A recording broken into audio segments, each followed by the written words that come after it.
Welcome to my channel. Ever wondered how to make chocolate-covered almonds at home without setting your kitchen on fire? Well, you're in luck. Today we're going to crack the nut on this sweet mystery. It's as simple as tying a kangaroo down, mate, and I promise, no fire brigades necessary.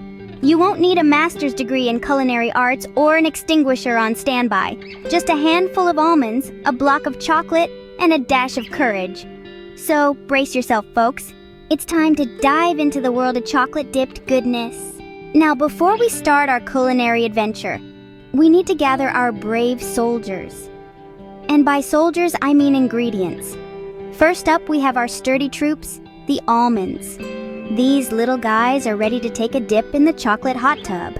Next, we have the chocolate, the sweet velvety blanket our almond soldiers will be donning. Dark milk or white? It's your call. You're the general here. Then we have our secret weapons, the toppings. Sprinkles for a dash of color, sea salt for a bit of crunch, or maybe even coconut flakes if you're feeling tropical. And let's not forget our undercover agent, butter. It's the James Bond of the kitchen, making everything smoother and more delicious without anyone noticing. And lastly, we need a sheet of parchment paper.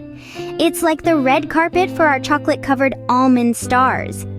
Now that we've summoned our heroes, let's march them towards the battlefield, also known as your kitchen counter. It's time to put on your aprons and arm yourself with a spatula. The battle, my friends, has just begun. We are stepping into the wild, unpredictable world of melting chocolate. Now, you might think, oh, it's just chocolate. How fussy can it be? Well, let me tell you, chocolate can be as temperamental as a 2-year-old denied their favorite toy. Overheat it, and the chocolate will hold a grudge against you forever, turning into a grainy, unappetizing mess. So approach with caution, my brave soldiers. Here's the game plan. Take a double boiler, fill the bottom pot with water, and bring it to a simmer. Place the top pot filled with chocolate on it, stirring gently and constantly. As the chocolate starts to surrender, melting into a velvety pool of deliciousness, it's time to bring in our trusty almond troops.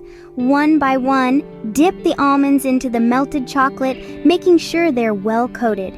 It's like giving them a chocolate spa treatment, only to eat them later. Once they're all dressed up, place them on a baking tray lined with parchment paper. Remember, no almond left behind. Well done, soldiers. You've dipped and dunked those almonds like a pro basketball player. Now on to the next challenge. As our chocolate-dipped soldiers cool down from the heat of battle, the real test of patience begins.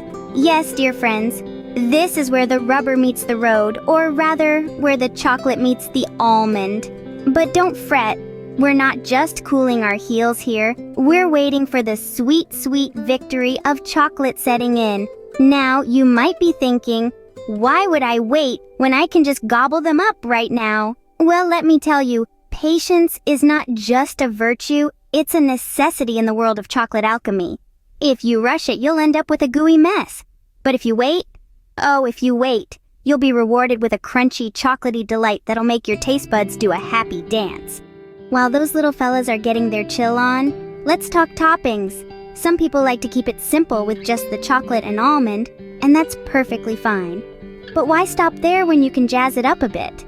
Sprinkle some sea salt for a tantalizingly sweet and salty combo, or add a dash of chili flakes for a spicy kick. Maybe you're a fan of the classics and prefer a dusting of powdered sugar, or perhaps you're a rebel and want to throw in some crushed pretzels. The world is your oyster, or in this case, your almond.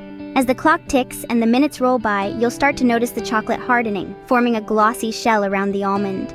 It's like witnessing a caterpillar's transformation into a butterfly, only tastier. And just like that, your wait is over. And there you have it. A batch of homemade chocolate-covered almonds made without any kitchen disasters or fire alarms. Victory indeed is sweet. So go on, take a bite, savor the crunch, let the chocolate melt in your mouth. Remember, folks, in the great culinary battlefield, there are no losers, only delicious chocolate-covered almonds. Now that's what I call a sweet victory.